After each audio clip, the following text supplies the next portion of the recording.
क्योंकि ये भगवान के द्वार पर इन्हें सारूप्य नाम की मुक्ति मिली। मुक्ति 4 प्रकार की बताई गई। सामीप्य मुक्ति यानी भगवान के समीप में बैठे रहना, नजदीक। सालोक्य मुक्ति भगवान के लोक में निवास करो, सालोक्य मुक्ति। सामीप्य मुक्ति, सामीप्य मुक्ति, सालोक्य मुक्ति, सारूप्य मुक्ति भगवान जैसे हो जाना, भगवान के हम सत्य हो जाना। जैसे जटायु जी को मिली रामायण में,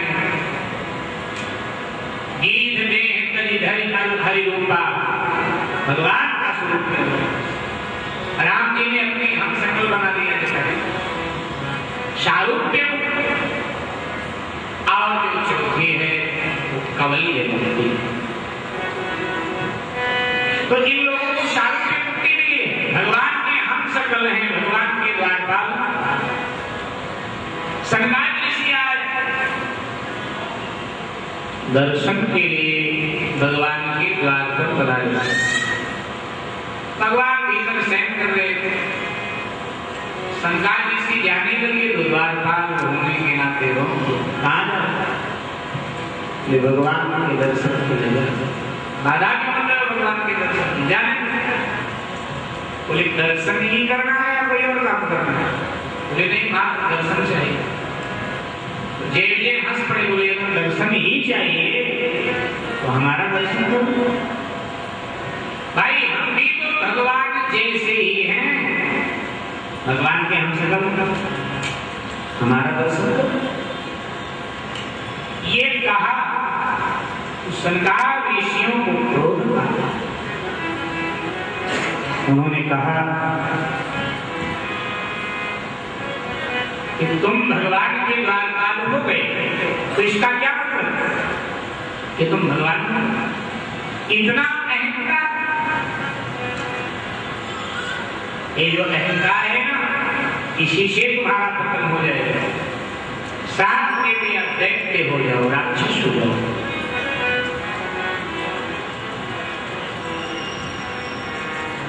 ये प्रसंग बताता है आप कितनी बुलंदियों पर क्यों न पहुंच जाएं, लेकिन अहंकार आया तो पतन आपका निश्चित होगा। जहां थे फिर वहीं गिर जाएंगे। कितनी साधना करते करते तब जीवात्मा ऊपर उठता है, सर्वोच्च अवस्था में पहुंचता है, लेकिन जरा सी भूल उसे फिर वहीं ला करके गिरा देता। कितने कितने साधकों का इतिहास भागवत में, जरा सी भूल हुई पतन होगा।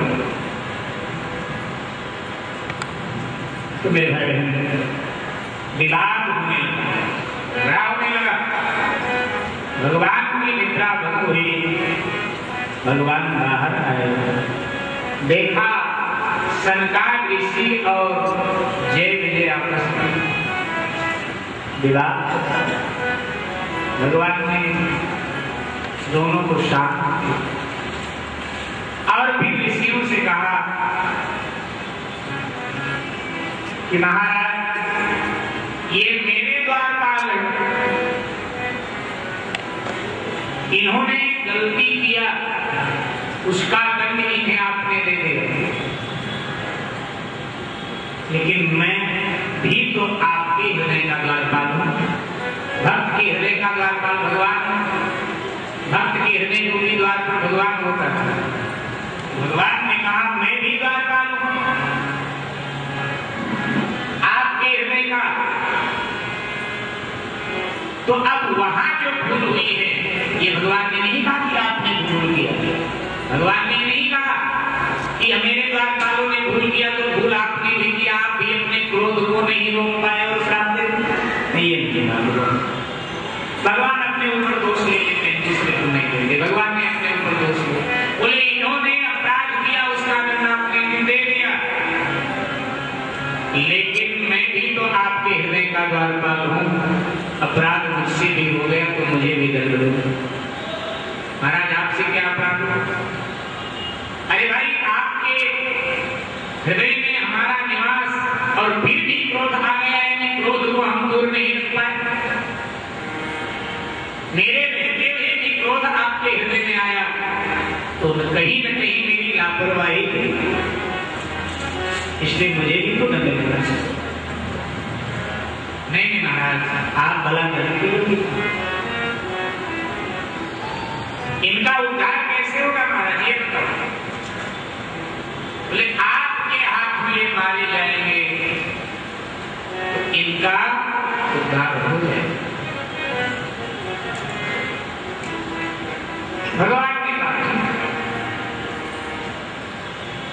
अर्थात में कैसे मालूम, बोले अवतार लेना पड़ेगा आपको। बोले बस ठीक, यही दंड हो गया भगवान की। अगर इन्हें जन्म लेना पड़ेगा तो भगवान को संसार में भगवान को भी आना है। सुखदेव जी महाराज वर्णन करते हैं कि राजन वही जय और विजय अदिति के गर्भ का माध्यम लेकर हिरण्याक्ष और हिरण्यकशिप के रूप में उत्पन्न।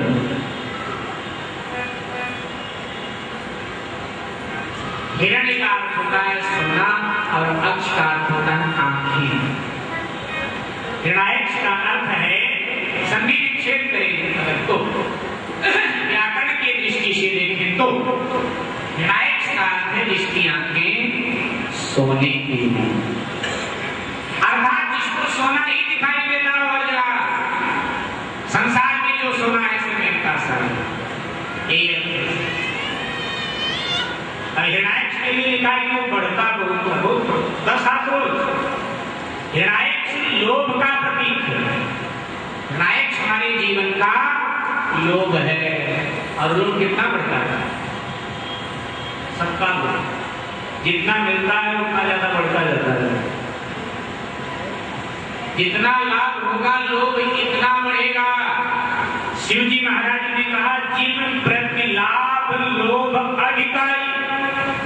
शिव जी की वाणी, ज्यों ज्यों लाभ होता है त्यों त्यों लोभ बढ़ता है।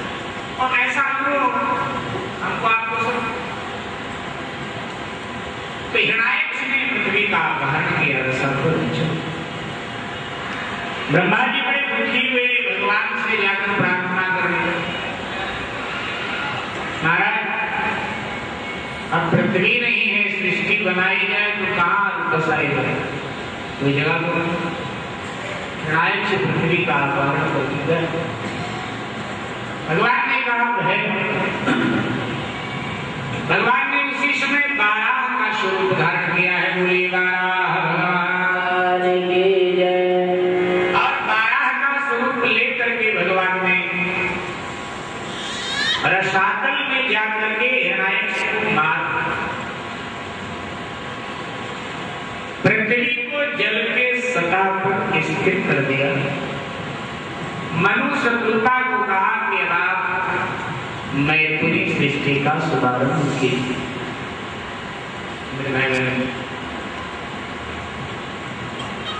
अभी चर्चा में निवेदन किया कि हिरण्याक्ष लोभ है। अब इसे मारा किसने?